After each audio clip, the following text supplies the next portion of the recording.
Why not call all countries by the names they call themselves? 1. Local language names. Endonyms often contain sounds that don't exist or are hard to pronounce in other languages too. Do we call it what the locals call it now, or what they called it when English speakers first became aware of it?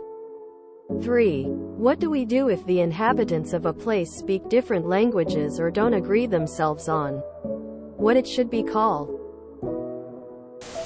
They're in languages we don't know, sometimes written in scripts we can't read, using sounds we can't always pronounce. Plus, language is for the speaker. We spend far more time talking about other countries to each other than we do talking to them. I wouldn't want foreigners butcher the name by trying to pronounce Österreich. We used to not even call people by their names in their own languages.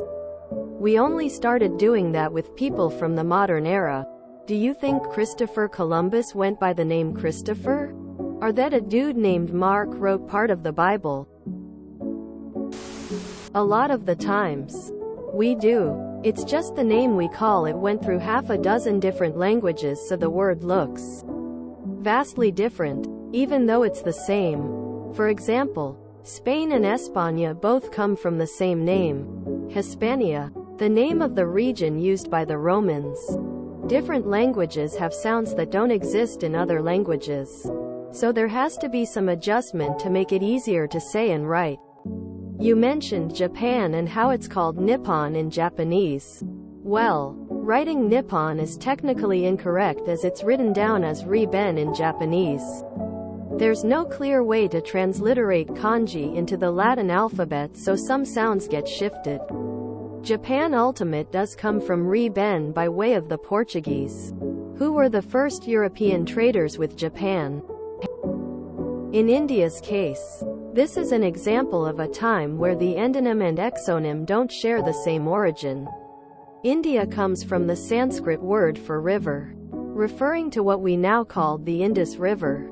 That word got imported into ancient Persian, then imported by the Greeks, and then into Latin, and finally into English, changing slightly each time, ending up as India. Bharat refers to a group of people from the area, I think. I'm not so sure on the history of that word. If you want to call Hungary Magaya Erzeg, you go for it.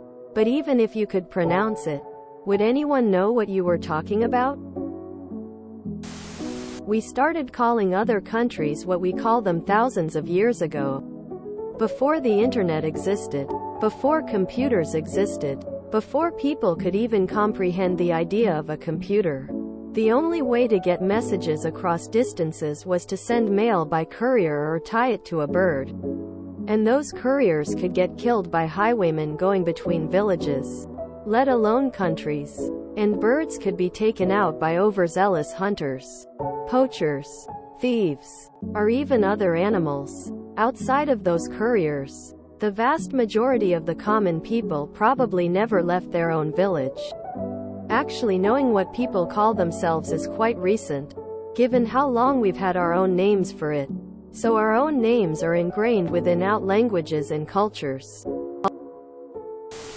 I have never met anyone in India using the word Bharat in casual conversations. Most people can't even differentiate Deutschland and Dutch. Netherlands. I wouldn't trust them to know or pronounce things like Deutschland or Koninkrijk der Nederlanden. Most places I know of where we use different names for it in Portuguese. It's because we've called it that a very long time, before globalization or anything of the sort. Especially for European countries, we've called them different names than their own people for centuries. But even newer states, we tend to make their names easier to pronounce in our own language and use our alphabet. There are 5 official ways to call Switzerland Sue. India has hundreds of languages. Because butchering names in some misguided attempt at decolonization, without speaking the Language makes communication more difficult, not easier. At least with the name you use in your own language. Correctly pronounced. We all know what you are talking about. India is called India in languages spoken in southern India. Edit. I actually don't know if this is correct or not. Anyone from southern India, feel free to correct me. Like, why aren't we calling India Bharat or Japan Nippon? Why are you calling Japan Nippon and not Riben or Riben Guo? Hrvatska joined the conversation. In Spanish, we have some nicknames for countries as well, especially when used in the media. For instance, Japan is sometimes referred as Tierra Nippona. France is sometimes referred as Pays Gallo. We even have some alternative demonyms like two tones for German people. Even though I understand it has a different origin story, it stuck as a way to refer to them. There has been a long debate about the way the US is referred to in different regions of the world. Most of LATAM embraces the term Estados Unidos for some reasons I'm not going to discuss here. But similarly to what everyone does in the US, there are other regions where America is used to refer to the US and the Americas is used for the New World. The one time we should refer to a country by its original name is when we speak in their language. Other than that, I don't see why we should change anything. United States are words with meaning boy. Do I have some news for you? It would be even more confusing if we translated those names.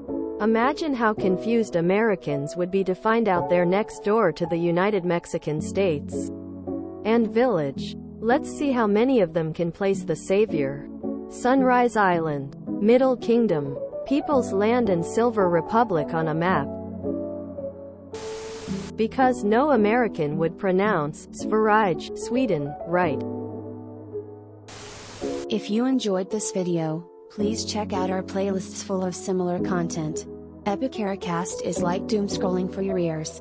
Please like, share, and subscribe.